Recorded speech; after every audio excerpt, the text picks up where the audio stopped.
Bonsoir et bienvenue dans votre édition Au fil du temps. Nous explorons ensemble les images d'archives de la télé en Normandie. Et ce soir, nous allons voir qu'il y a une chose qui a bien changé, c'est l'accès au Mont Saint-Michel. Avant, il y avait une digue et une route. Aujourd'hui, il y a une passerelle sous laquelle l'eau peut circuler et ça change tout. Regardez. Ma mère me disait qu'elle était venue au Mont Saint-Michel en barque. Et par la suite, y retournant bien des années après, elle fut très déçue. Tous les gens qui viennent le voir espèrent voir la mer autour. À votre avis, qu'est-ce qui est... Moi, le premier, ça fait 4 fois que je viens au Mont et j'ai jamais vu la mer, mais à chaque fois, j'espère voir la mer.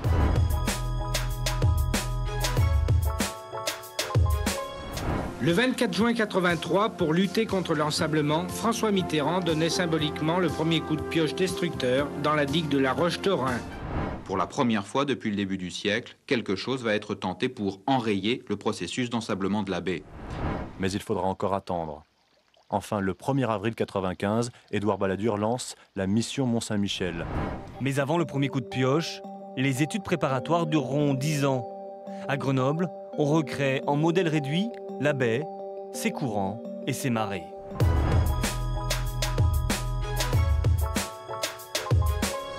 En 2005, enfin, les travaux proprement dits peuvent débuter. Première étape, la réalisation d'un barrage sur le Couesnon, clé de voûte du projet de rétablissement du caractère maritime. Construit sur le fleuve qui se jette dans la baie, l'ouvrage, muni de 8 vannes comme celle-ci, permet à chaque marée haute de retenir l'eau en amont. Puis à marée descendante, la masse liquide est libérée telle une gigantesque chasse d'eau, entraînant avec elle le sable vers le large.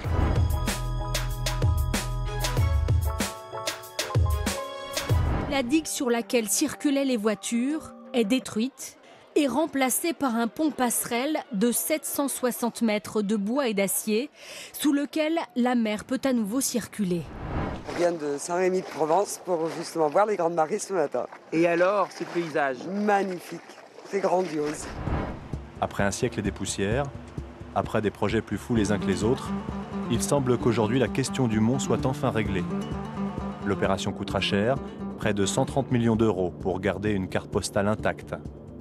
C'est à ce prix que l'on chassera un peu de sable pour mieux séduire des centaines de milliers de touristes.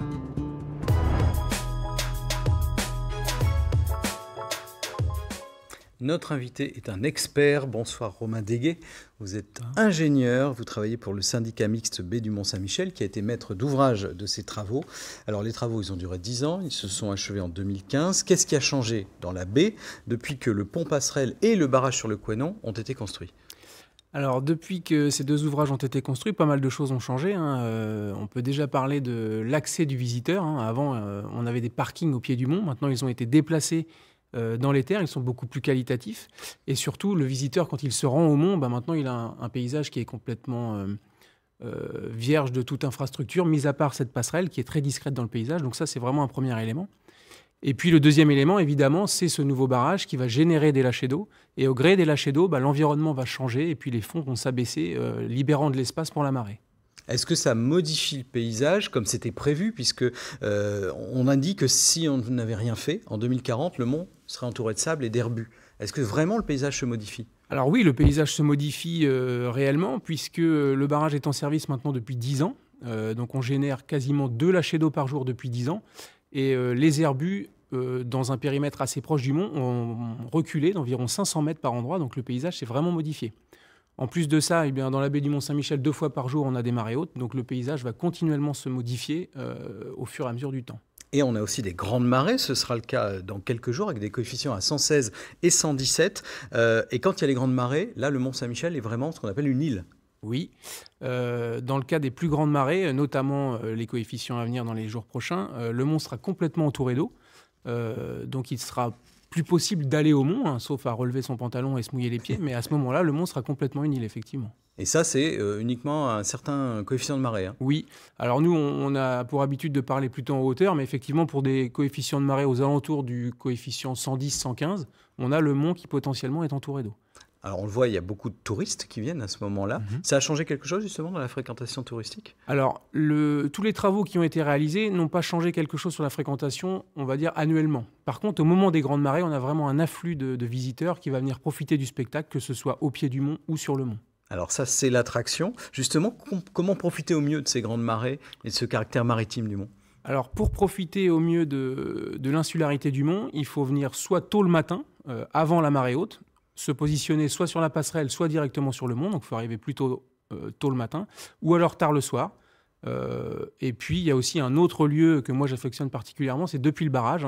Vous vous mettez sur le barrage, vous regardez la marée monter, et puis au fur et à mesure de la montée de la marée, le mont va progressivement s'entourer d'eau. Ça, c'est le petit conseil secret de l'expert, voilà, qui connaît bien le secteur. Est-ce qu'il y a des précautions à prendre quand même ? Parce que les marées, elles sont fortes du coup. Alors les précautions à prendre, évidemment, si vous restez sur la passerelle, il n'y a aucun risque. Les plus téméraires, notamment en mars, parce que l'eau sera fraîche, vont relever leurs pantalons et aller au mont en se mouillant les pieds. Il faut bien écouter les conseils quand même des services de police qui seront là pour encadrer quand même les marées hautes. Théoriquement, il n'y a pas trop de danger si vous restez vraiment sur la passerelle et sur le terre. Voilà, comme vous le disiez, il y a des gens qui sont là pour encadrer la manœuvre, si j'ose dire. Oui. Voilà, donc les prochaines, c'est en mars et il y en a aussi en avril, des grandes marées. Merci beaucoup Romain. Pour aller plus loin, il y a un site internet officiel qui explique, qui raconte les grands travaux du Mont-Saint-Michel. L'adresse, c'est projetmontsaintmichel.com. Et pour toutes les infos touristiques, eh bien, il y a le site internet du pays de la baie du Mont-Saint-Michel, baie-mont-saint-michel.fr. Tout de suite, c'est votre journal régional. Excellente soirée à tous.